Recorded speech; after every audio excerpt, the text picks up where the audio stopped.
All right, so we're going to start today's lesson as we've done so the past few lessons, taking a look at some learning targets for lesson 1.2, return on investment. It kind of represents the last piece to our, our math behind the market, a kind of mini unit as we get started here at the beginning of the course. Again, the reason we're doing that is we want to make sure that as we continue and as we get more involved in discussing different types of investments, we're going to be referencing these terms a lot. We want to make sure everybody has a solid understanding. All right, so here are your 3 learning targets for this lesson. Take a moment and read over those and give yourselves a rating, a yes, no, or a sort of, or a thumbs up, thumbs down, thumbs sideways. And think about where you're at right now in terms of your ability to do those things. Pause the video. All right, so we're going to start our lesson here on return on investment, and I'm going to introduce you to 2 people. First, I'm going to introduce you to Amelia. Amelia babysits a lot and spends most of her spare time reading. She invests $5,000 a year starting when she's 25 and invested in the stock market for 10 years. After that, she comes out of her shell, stops adding money to her nest egg, and spends every penny she earns club hopping and taking trips to Cancun. Woohoo! But she keeps her nest egg in the market. What we mean by that is that any money that she has accumulated up until that point, she leaves in the market. Next, I'd like to introduce you to her friend, Camilla. Camilla squanders her early paychecks on youthful indiscretions, one of my favorite terms. At age 35, Camilla gets a wake-up call when her parents retire on nothing but Social Security. So she starts vigorously saving $5,000 every year until she is 60. Now, if we assume both investors wish to retire at age 60 and are earning an average return of 8%, which investor has accumulated more money by age 60? Take a moment, pause the video, and think about which of these individuals is going to have more money. All right. Now, if you've been paying attention and if you understand what we mean by the time value of money, we will know that, yes, Amelia will end up with more money. Congratulations, Amelia. She will end up with about $500,000 more. Okay? Camilla will end up with less. Now, for the sake of this lesson, let's imagine for a minute that they both ended up with the same amount of money. Let's say $1 million. Okay?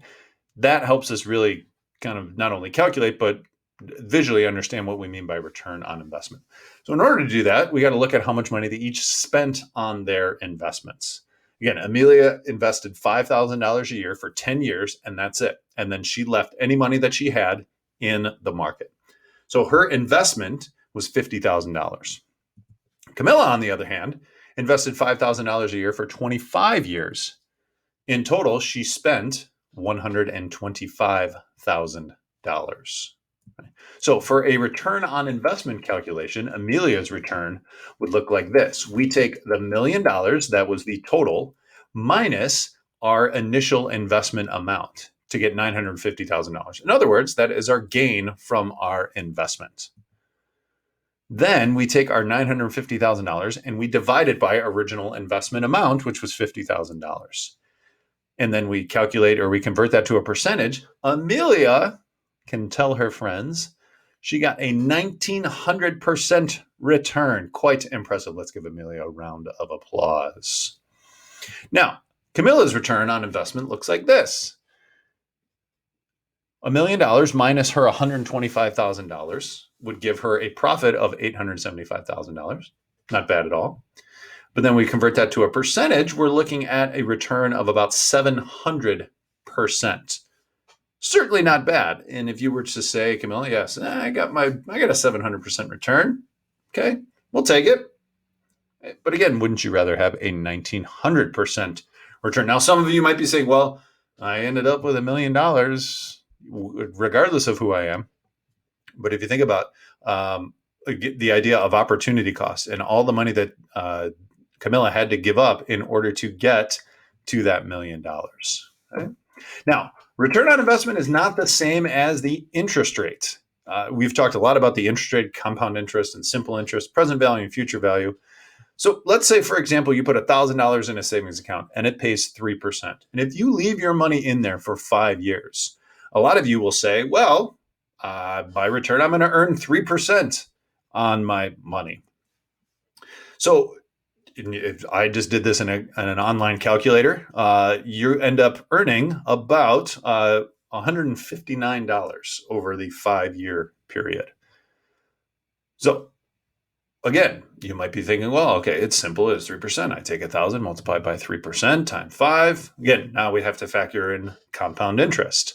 So our return on investment in this is actually our $159 over our $1,000, and that gives us a 15.9%.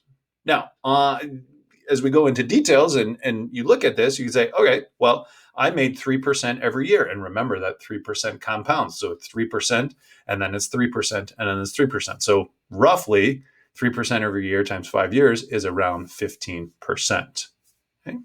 Now, for the next activity, which is going to be posted on Google Classroom, we're going to be taking a look at return on investment, but we're going to be taking a look at it with something a little bit more fun and a little more exciting, stocks, which is really when we talk about investing and we talk about return on investments, it's probably the most common security that we will use. Okay, so this activity, you're going to calculate the rate of return for some company stocks. Be sure to show the formula with values filled in and your math work when applicable. So to look up historical prices, we're going to use Yahoo Finance. And we're going to be using Yahoo Finance a lot in this class. And so this is a good way to kind of get familiar with it. So the first part is you're going to go to Yahoo Finance and you're going to look up the stock by typing the company name into the quick lookup search engine. The companies that you are going to be looking up are on the assignment sheet posted on Google Classroom. Second step is you're going to go over to historical performance or historical data to view the past performance of the stock. You can see how the stock has performed going back as long as the stock has been publicly traded. Now, once you're there, you're going to set a start and end date for the stock to view its performances over time and then calculate rate of return. I put together a couple of hints for you guys where to, how to sort it, but then also the prices for which you would want to use. Okay.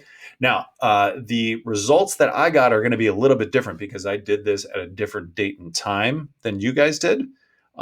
But if you follow these steps and you follow the steps on the document, you'll still be able to go through the process and have a really solid understanding of return on investment.